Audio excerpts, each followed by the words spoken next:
علیکم میرے پیارے پیارے ریڈرز، امید کرتی ہوں آپ سب خیریت سے ہوں گے۔ جو لوگ میرے چینل پہ نیو ہیں ان کو فکشنل ناول بائی ہانا خان کی طرف سے خوش آمدید۔ چینل کو سبسکرائب کر دیں، ایپیسوڈ کو لائک کر دیں اور کامنٹ باکس میں اپنی قیمتی رائے کا اظہار لازمی کیجیے گا۔ تو چلتے ہیں آج کے ایپیسوڈ کی جانب۔ طلبگار عشقم از قلم ہانا خان، قسط نمبر 27۔ اس وقت یزدان خانزادہ اپنے کمرے میں موجود فل سائز بیڈ پہ لیٹا تھا۔ یزدان خانزادہ کا چہرہ اس وقت بخار کی شدت اور مسلسل اسموکنگ کرنے کی وجہ سے شدید سرخ تھا، جبکہ سرمئی گہری آنکھیں اس وقت بند تھیں، جن میں پچھلی 3 راتوں سے مسلسل جاگنے کی وجہ سے شدید سرخی اور نمی کا راج تھا۔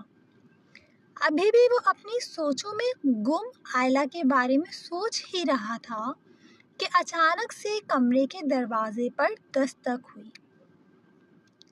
دستک کی آواز پر یزدان نے اپنی سرخ ہوتی سرمئی نم آنکھوں سے دروازے کو گھورا، جیسے دروازے کے پار موجود شخص کو آنکھوں سے ہی جلا دینا چاہتا ہو۔ ابھی یزدان کچھ الٹا سیدھا بولتا کہ خاقان خانزادہ خود ہی دروازہ دھکیلتے ہوئے اندر داخل ہوئے۔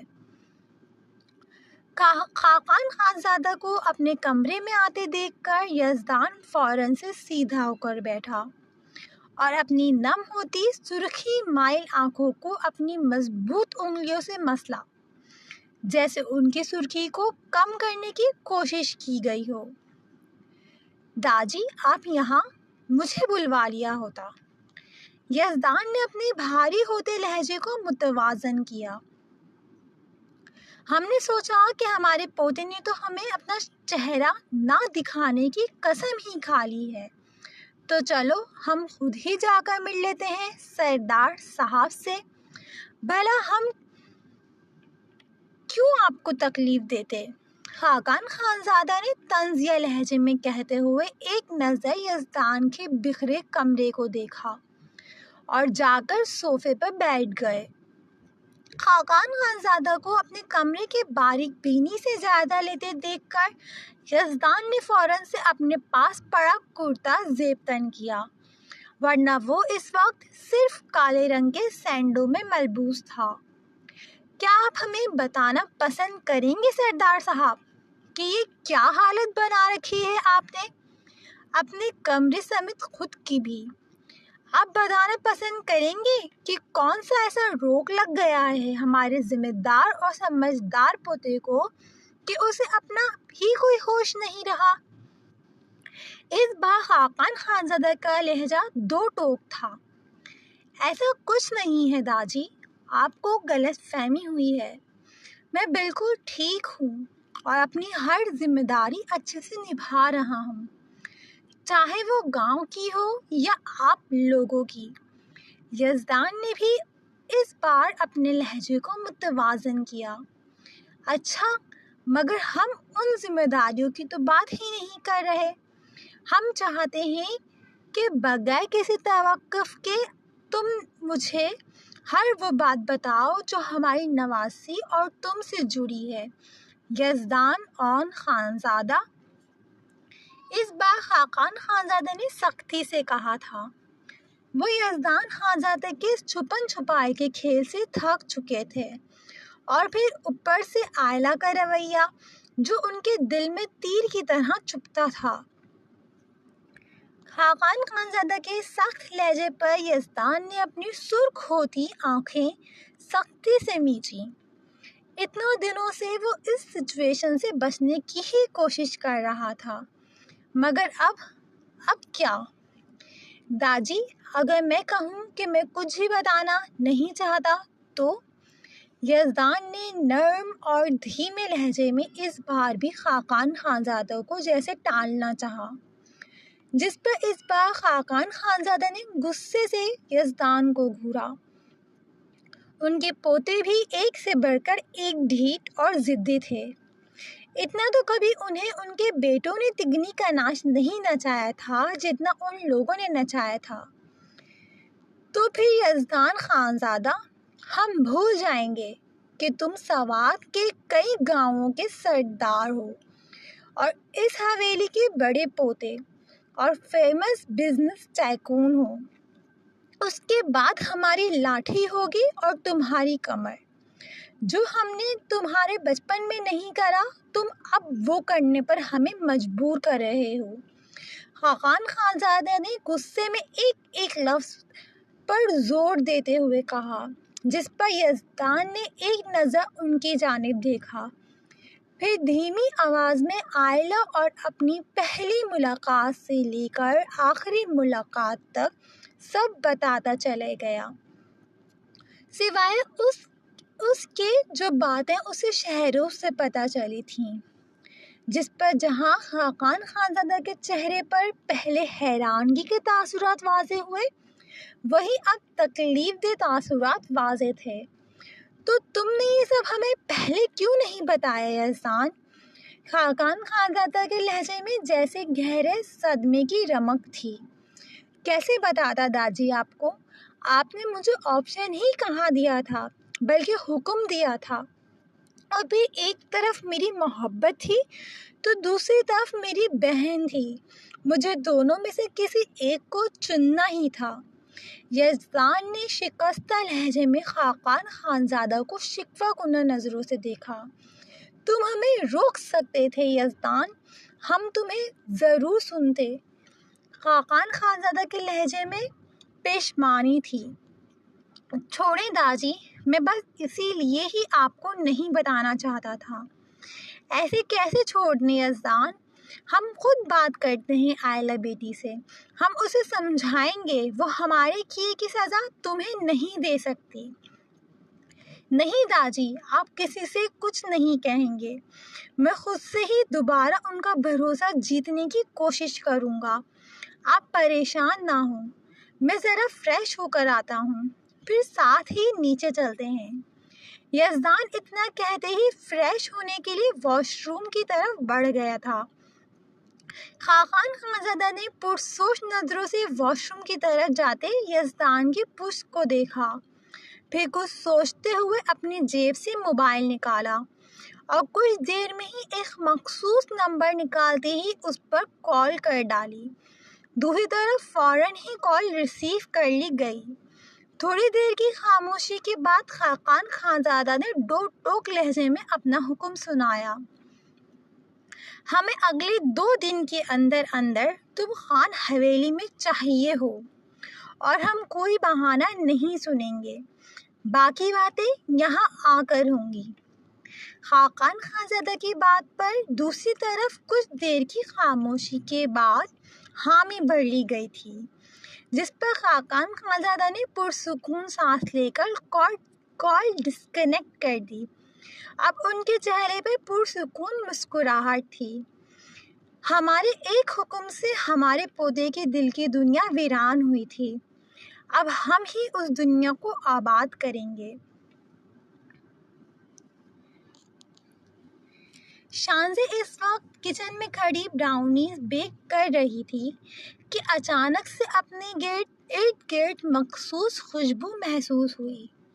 زیان جو کچھ دیر پہلے ہی کچن میں کافی کپ بولنے کی غرض سے آیا تھا، شانزے کو مگن انداز میں براؤنیز بناتے دیکھ ٹھٹکا، پھر دھیما سا مسکرا دیا، پھر دیوار سے ٹیک لگا کر دونوں بازو سینے پہ باندھتے پاؤں کو کینچی کے اسٹائل میں کراس کیے کھڑا ہو گیا، جبکہ اس کی سبز اور براؤن امتزاج کی آنکھیں یک ٹک شانزے پر ٹکی تھیں، جو اس وقت پیلے رنگ کے چنٹوں والے فراک میں ہم رنگ دوپٹے اور پاجامے میں اس وقت گیندے کا پھول لگ رہی تھی۔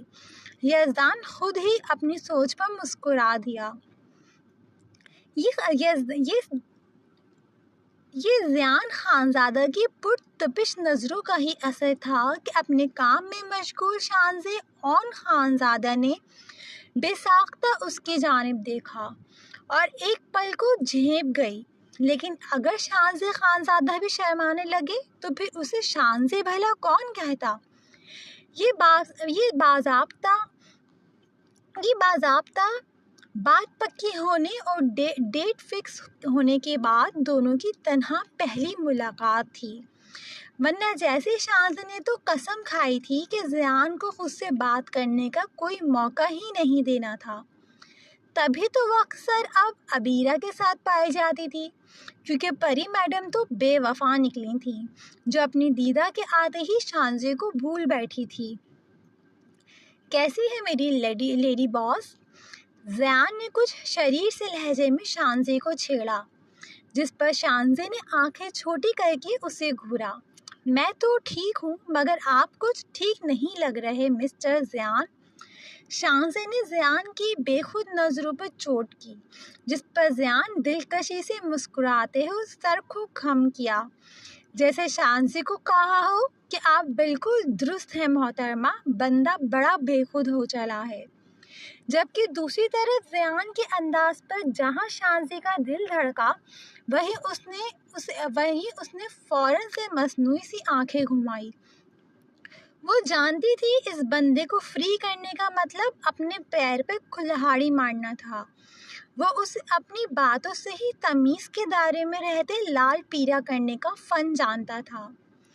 ٹھیک کہا آپ نے میرے گیندے کے پھول، بندہ خیر سے مریض عشق ٹھہرا ہے، جس کی دوا بھی محبوب ہے اور جزا بھی محبوب ہے۔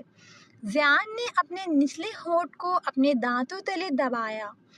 وہ جانتا تھا کہ مقابل پوری بات کو نظر انداز کر کے صرف گیندے کے پھول پر توجہ دے گا، اور ہوا بھی وہی۔ واٹ؟ آپ نے مجھے گیندے کا پھول بولا؟ آپ اچھے سے جانتے ہیں مجھے وہ بالکل پسند نہیں ہے زیان۔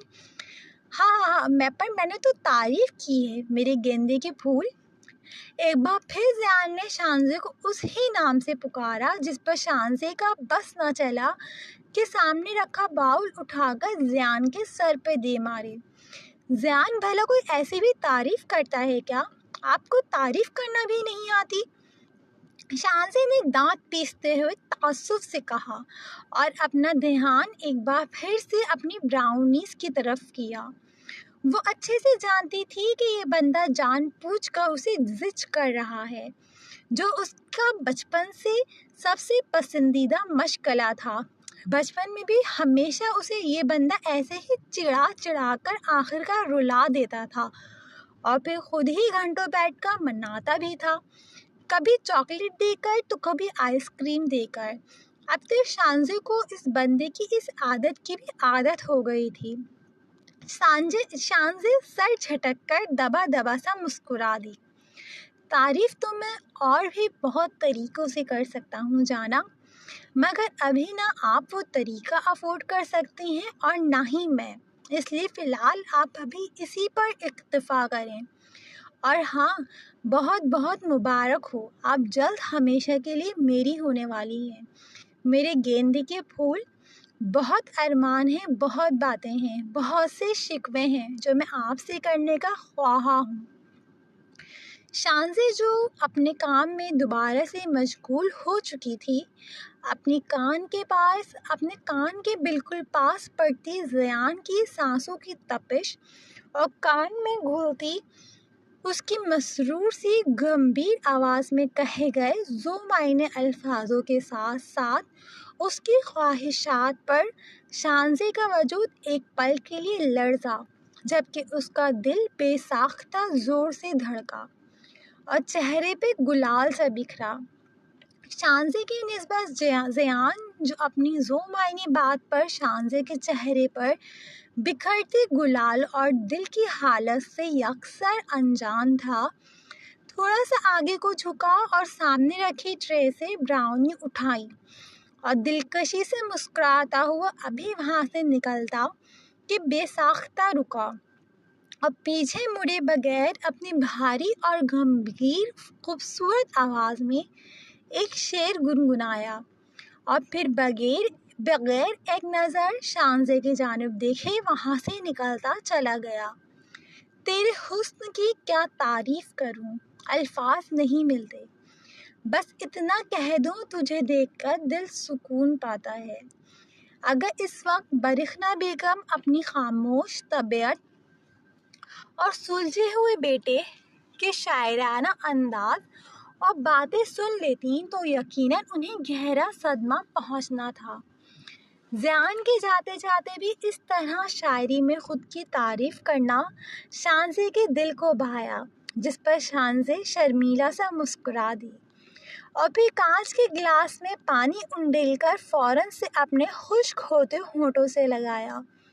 تو ثابت ہوا یہ بندہ دنیا میں آیا ہی شاید شانزے کی جان خشک کرنے کے لیے تھا، کبھی اپنی دل جلانے والی باتوں سے تو کبھی اپنی ذو معنی باتوں سے، مگر یہ تو طے تھا اس بندے کا ہر روپ صرف اور صرف شانزے اون خانزادہ کے لیے تھا، ورنہ باقی سب کے لیے وہ ایک خاموش طبیعت کا انسان تھا جو کسی بھی معاملے میں زیادہ بولنا پسند نہیں کرتا تھا۔ اس کے صرف 2 جنون تھے، ایک اس کا پروفیشن یعنی کہ سنگنگ، جس میں وقت کے ساتھ ساتھ کامیابی اس کی قدم چوم رہی تھی، اور دوسرا اس کی محبت، اس کا عشق شانزے خانزادہ، جس کو اب وہ جلد ہی اپنے نام کرنے والا تھا۔ شانزے یہ سوچتے ہوئے دلکشی سے مسکرا دی، مگر دیکھنا یہ تھا کہ کیا اتنا آسان تھا زیان کے لیے اپنی محبت کو پا لینا، یا تھی ایک اور آزمائش جو راہ تک رہی تھی زیان اور شانزے کی۔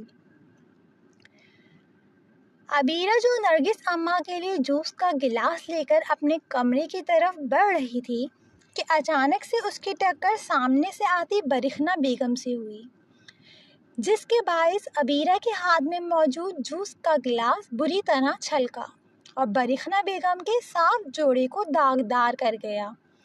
یہ کیا کیا تم نے جاہل لڑکی؟ تمہاری اوقات بھی ہے اتنے مہنگے کپڑے پہننے کی؟ میرے سارا نیا جوڑا خراب کر دیا، 2 کوڑی کی ملازمہ۔ اس سے پہلے برخنا بیگم غصے سے عبیرہ کے نازک چہرے پہ تھپڑ جڑتی کہ کسی کے مضبوط ہاتھ نے ان کا ہاتھ تھاما۔ دوسری طرف عبیرہ نے تیزی سے اپنے چہرے کو دونوں ہاتھوں سے چھپایا۔ اس گھر میں واحد یہی عورت تھی جس سے عبیرہ بچ کر رہنے کی کوشش کرتی تھی۔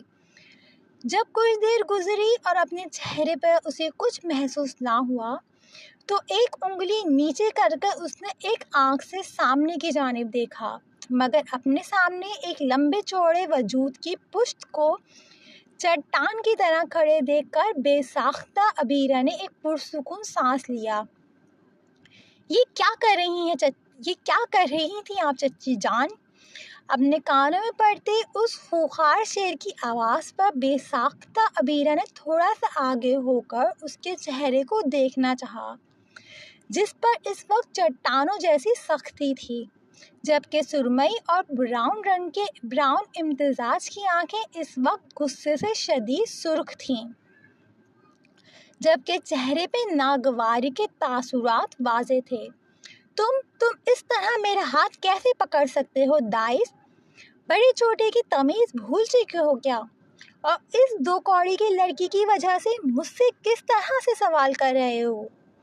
برخنا بیگم نے گلمینا کے سامنے ہوتی اپنی اس بے عزتی پر پیچ و تاب کھاتے ہوئے غصے سے ایک ایک لفظ پر زور دے کر کہا۔ وہ دائس خانزادہ کے نیچر کو اچھے سے جانتی تھی، جو کسی کا لحاظ نہیں کرتا تھا۔ زبان سنبھال کر بات کریں، جب بڑے تمیز تہذیب بھول جائیں تو چھوٹوں کو چاہیے کہ انہیں سکھائیں، اور آپ اچھی طرح جانتی ہیں میں کس قدر بدتمیز ہوں، اس لیے بہتر ہوگا مجھے مجبور نہ کریں کہ میں اپنی اوقات میں آؤں۔ دائس نے برخنا بیگم کا ہاتھ جھٹکتے ہوئے 2 ٹوک لہجے میں اپنے ایک ایک لفظ پر زور دیا، جبکہ اس کی آنکھیں اس وقت خون اگل رہی تھیں جیسے۔ تم اس لڑکی کی وجہ سے مجھ سے بدتمیزی کرو گے؟ میں اس جڑ کو ہی ختم کر دیتی ہوں۔ اپنی اوقات بھول گئی ہے کیا؟ برخنا بیگم کو جہرانہ تیور لیے اپنی جانب بڑھتے دیکھ عبیرہ بے ساختہ دائس کے پیچھے چھپی اور ایک ہاتھ سے زور سے دائس کے ٹی شرٹ کو پیچھے سے تھاما۔ بھلے سے ابیرہ کتنی ہی شرارتی سہی مگر تھی تو چھوٹی ہی، جسے نرگس اماں نے بہت سینت سینت کر پالا تھا، دنیا کی ہر سختی سے محفوظ رکھ کر۔ بھلا اپنی زندگی میں کبھی کہاں اس کا برہنہ جیسی عورت سے سامنا ہوا تھا؟ چچی جان اپنے قدم وہیں روک لیں، ورنہ میں واقعی ہر لحاظ بھول جاؤں گا۔ اور اپنی کیا اوقات کی بات کی، 2 کوڑی کی نہیں ہے یہ، ان کی اوقات اور نسبت بھی وہی ہے جو دائس خانزادہ کی ہے، سمجھی آپ؟ اس لیے اپنی زبان پر قابو رکھیں۔ اس بار دائس کا لہجہ کچھ بلند ہوا، جبکہ دائس کی کہی گئی بات پر برہنہ بیگم نے ناسمجھی سے دائس کی جانب دیکھا، پھر ان کی آنکھوں میں حیرت ابھری اور پھر طنز۔ ہاں، تو خان حویلی کے چھوٹے سپوت کے اتنے برے دن آ گئے کہ ایک ملازمہ۔ ابھی برہنہ بیگم اپنا جملہ مکمل کرتی کہ دائس نے پاس ہی کھڑی ڈیکوریشن ٹیبل کو زوردار طریقے سے ہٹ کیا اور اس پر رکھا گلدستہ اٹھا کر ریلنگ پر دے مارا، جس کے باعث شیشے کے ٹوٹنے کا شدید شور پیدا ہوا۔ شور کی آواز پر کچن سے نکلتے زیان اور داخلی دروازے سے اندر آتے غازیان اور یزدان کے کمرے سے نکلتے یزدان کے ساتھ ساتھ خاقان خانزادہ نے بھی بری طرح چونکتے ہوئے تیزی سے اپنے قدم فرسٹ فلور پر کھڑے زخمی شیر کی مانند گڑراتے ہوئے دائس خانزادہ اور اس کے پیچھے چھپی ہوئی ابیرہ کی جانب بڑھائے، جبکہ غازیان اور زیان 2 سیڑھیاں پھیلانگتے ہوئے اوپر کی جانب تیزی سے بڑھے۔ اس سے پہلے کہ دائس کچھ بولتا کہ یزدان نے اسے سختی سے ٹوکا، دائس دماغ خراب ہے کیا کر رہے ہو؟ دائس جو برہنہ بیگم کے تیزاب کے مانند روح کو جلانے والے طنزیہ الفاظوں پر آپے سے باہر ہوتا کچھ کرنے ہی والا تھا کہ یزدان کی آواز پر بے ساختہ تھما، جبکہ ابیرہ کی گرفت اس کی شرٹ پر مزید مضبوط ہوئی۔ یزدان نے تیزی سے آگے بڑھ کر دائس کو برہنہ بیگم سے دور کیا، جبکہ دائس کے اتنے شدید رد عمل پر برہنہ بیگم بری طرح سے لرزیں۔ انہیں لگا کہ یہ گلدستہ دائس ان کا سر پہ ہی مارنے والا تھا، انہیں دائس سے یہی توقع تھی۔ جبکہ دوسری طرف غازیان نے فوراً سے اپنی ماں کو اپنے پیچھے کیا۔ یہ کیا بےہودگی ہے دائس، تمہیں ہوش ہے؟ تم کیا کرنے والے تھے؟ غازیان نے گڑراتے ہوئے دائس پر ہاتھ اٹھانا چاہا، جسے زیان نے بروقت بیچ میں تھاما۔ لالا، مجھے لگتا ہے کہ آپ کو پہلے دائس کی بات سن لینی چاہیے۔ دائس بلا وجہ کا رد عمل نہیں دیتا۔ زیان نے ایک نظر اپنی ماں کو دیکھا، پھر دوسری نظر غازیان پر ڈالی اور پھر پیچھے دائس کے بے یقین چہرے کو دیکھتے ہوئے تحمل سے کہا، جبکہ دائس کی بے یقین نظریں غازیان کے اپنے جانب اٹھے ہوئے ہاتھ پر جمی تھیں، جو زندگی میں پہلی بار اٹھا تھا۔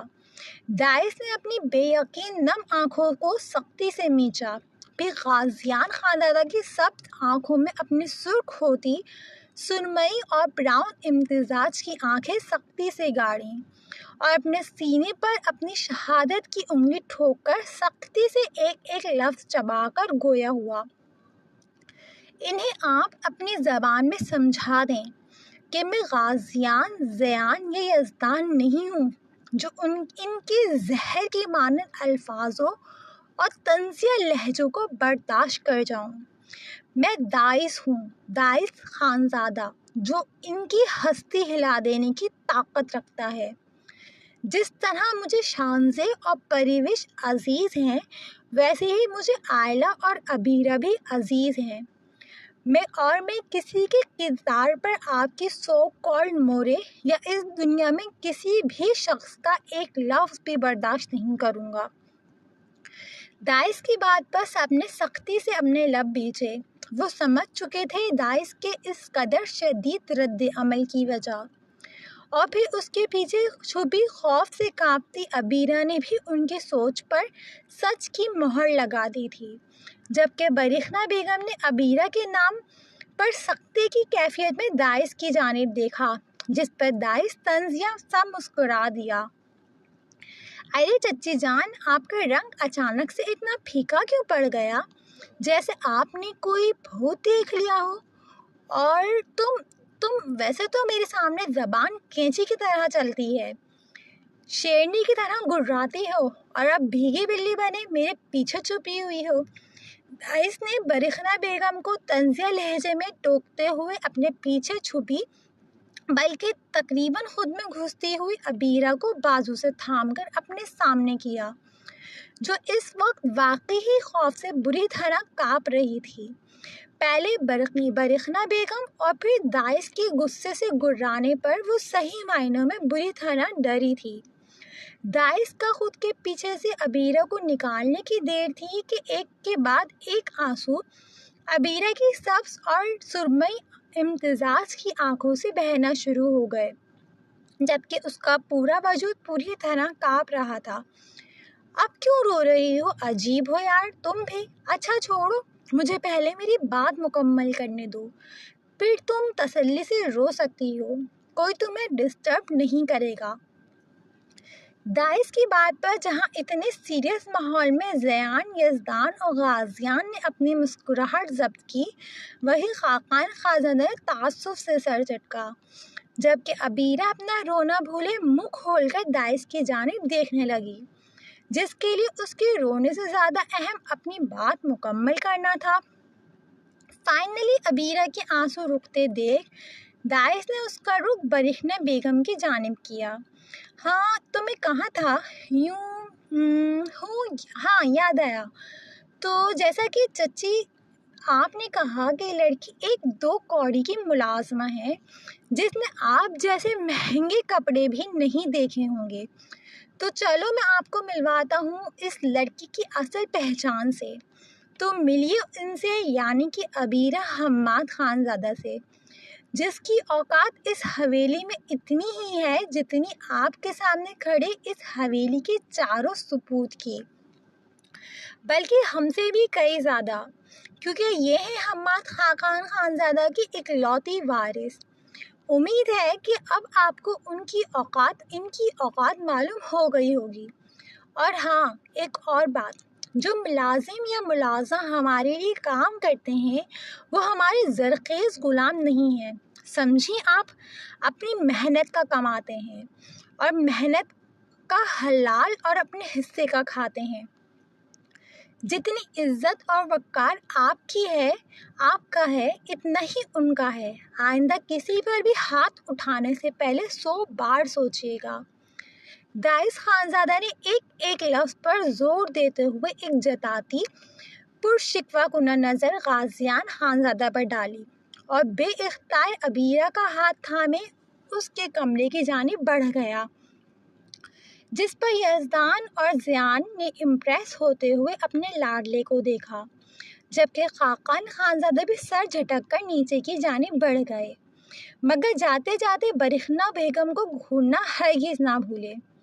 اس عورت کو چین نہیں تھا، جبکہ غازیان نے پریشانی سے اپنا ماتھا مسلا۔ اب اس نے دائس کو منانے کے لیے کتنے پاپڑ بلنے تھے یہ تو وقت نہیں بتانا تھا۔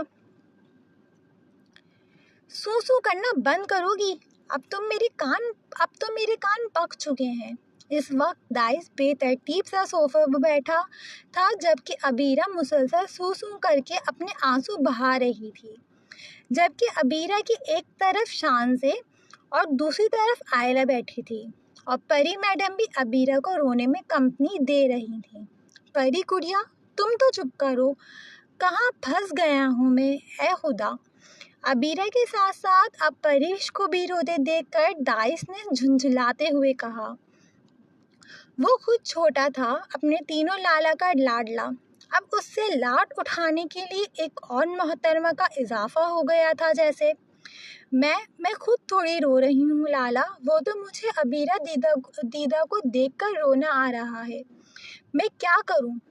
پریش نے سو کر کے اپنی ناک چڑھا کر سارا ملبہ عبیرہ پہ ڈالا، جو رونا بھول کر پری کی چالاکی دیکھ رہی تھی، جس پر پری روتے روتے ہنس پڑی۔ پری کو ہنستے دیکھ کر عبیرہ کے ہونٹ بھی بے ساختہ مسکرائے، جس پہ شانزے، آئلہ اور ڈائس نے پرسکون کا سانس بھرا۔ میں ڈر گئی تھی، وہ بہت خطرناک ہیں، مجھے ان سے ڈر لگتا ہے۔ عبیرہ نے ہچکیوں کے درمیان ایک نظر ڈائس کی جانب دیکھتے ہوئے اپنا ڈر واضح کیا، جبکہ پری نے فوراً سے سسکی لیتے ہوئے عبیرہ کی ہاں میں ہاں ملاتے ہوئے تائید کی، جیسے ڈائس کو واقعی میں یقین دلانا چاہتی ہو کہ عبیرہ سچ کہہ رہی ہے۔ آئی بڑی ڈر لگ رہا ہے، ساری ہوشیاری میرے سامنے ہی دکھانا ہوتی ہے، مگر جہاں سچ میں چڑیل بننا تھا وہاں محترمہ بھیگی بلی بن گئی اور آنسو بہا کر بندریاں لگ رہی ہو۔ آئی بڑی میں ڈر گئی تھی۔ ہوں ہاں، ڈائس نے اپنے اصلی لاپرواہ انداز میں ناک سے مکھی اڑائی۔ کہیں سے نہیں لگ رہا تھا کہ یہ وہی ڈائس ہے جو تھوڑی دیر پہلے مرنے مارنے پر اترا ہوا تھا۔ دیدا، عبیر نے روحان سے لہجے میں آئلہ کی جانب دیکھا۔ اس وقت وہ خود کو واقعی بہت حساس سا محسوس کر رہی تھی، اور کوئی ڈائس کا خود کی سائٹ لینے پر دل بھر آ رہا تھا۔ پہلی بار لگا تھا کہ نرگس اماں کے بعد واقعی میں اس کا کوئی ہے جو اس کی حفاظت کر سکتا ہے۔ اس وقت وہ خود اپنے جذبات سمجھنے سے قاصر تھی۔ ڈائس، آئلہ نے ڈائس کو چپ رہنے کا اشارہ کیا، جس پر اس نے سر کو خم دیا۔ اب تمہیں ڈرنے کی ضرورت نہیں ہے میری گڑیا، ہم ہیں نا، ہم دیکھ لیں گے سب۔ اب اپنے آنسو صاف کرو۔ آئلہ نے عبیرہ کو اپنے سینے سے لگا کر بڑی بہنوں والا مان دیا، جس پر عبیرہ بھی نم آنکھوں سے مسکرا دی، اور شانزے کے کندھے سے لگی پریوش بھی، جبکہ ڈائس نے پرسوچ نظروں سے آئلہ کی جانب دیکھا۔ خود پر مسلسل ٹکی ڈائس کی پرسوچ نظروں کو محسوس کر آئلہ نے آئی برو اچکا کر اشارے سے وجہ جاننی چاہی، جس پر ڈائس سر جھٹک کر مسکرا دیا اور پھر اٹھ کر خاموشی سے کمرے سے نکلتا چلا گیا۔ لیکن سبز اور سرمئی امتزاج کی نظروں نے دور تک ڈائس خانزادہ کی پشت کا پیچھا کیا۔ ایپیسوڈ کے لاسٹ تک بنے رہنے کا شکریہ۔ ایپیسوڈ کو لاسٹ میں لائک لازمی کیجیے گا، چینل کو سبسکرائب کر دیں۔ اب آپ سے ملاقات ہوگی اگلے ایپیسوڈ کے ساتھ، تب تک کے لیے خوش رہیں، آباد رہیں، ہنستے مسکراتے رہیں۔